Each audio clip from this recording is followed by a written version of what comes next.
हमारे YouTube channel ग्रह गोचर में आपका स्वागत है।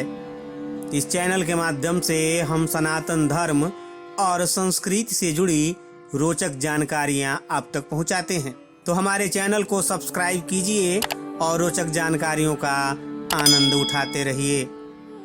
आज हम बात करेंगे मार्गशीर्ष मास के कृष्ण पक्ष की एकादशी की।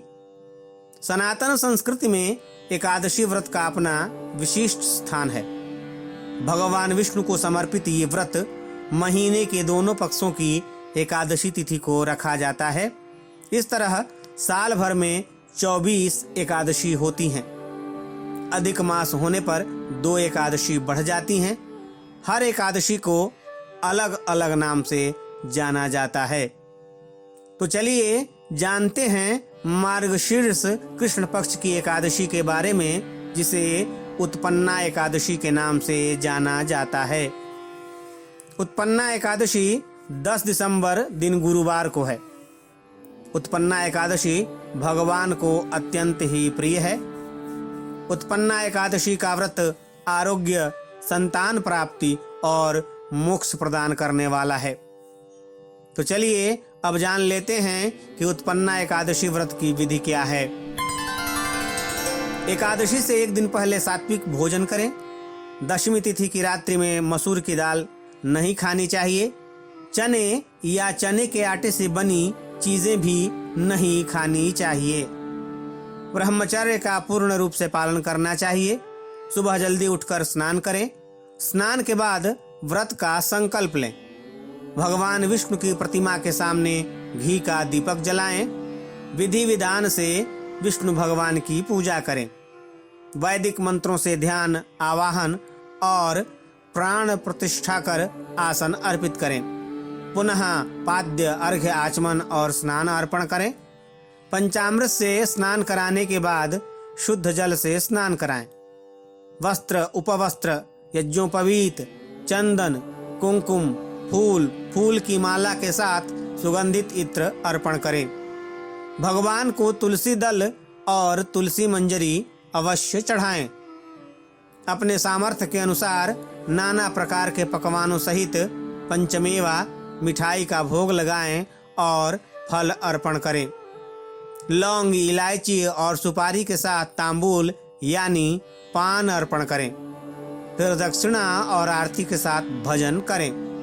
वैसे तो एकादशी का व्रत निर्जला रहा जाता है, लेकिन अगर ऐसा संभव नहीं हो तो फलाहार कर सकते हैं।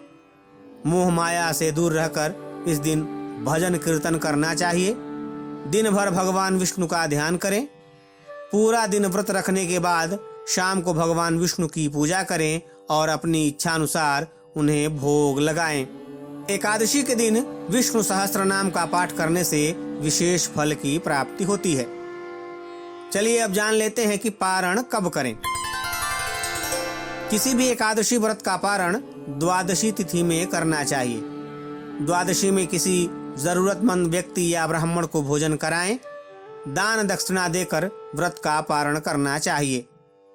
11 दिसंबर दिन शुक्रवार को प्रातः 7:09 तक एकादशी है, इसलिए इस बार एकादशी का पारण प्रातः 7:09 के बाद कभी भी कर सकते हैं।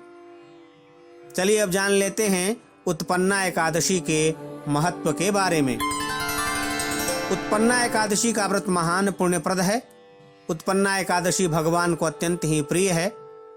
उत्पन्ना एकादशी का व्रत करने वाले पर भगवान विष्णु की असीम कृपा बनी रहती है। जो मनुष्य उत्पन्ना एकादशी का व्रत पूरे विधि विधान से करता है, वह सभी तीर्थों का फल और भगवान विष्णु का धाम प्राप्त करता है। उत्पन्ना एकादशी के दिन किए गए दान का लाख गुना फल प्राप्त होता है। जो व्यक्ति उत्पन्ना एकादशी का व्रत निर्जला रहता है, उसे मोक्ष और भगवान विष्णु के धाम की प्राप्ति होती है। ये व्रत रखने से व्यक्ति के सभी प्रकार के पापों का नाश होता है। उत्पन्ना एकादशी का व्रत आरोग्य, संतान प्राप्ति और मोक्ष प्रदान करने वाला है। तो आप भी उत्पन्ना एकादशी का महान पुण्यप्रद व्रत करें और भगवान विष्णु की कृपा प्राप्त करें। ओम नमो भगवते वासुदेवाय।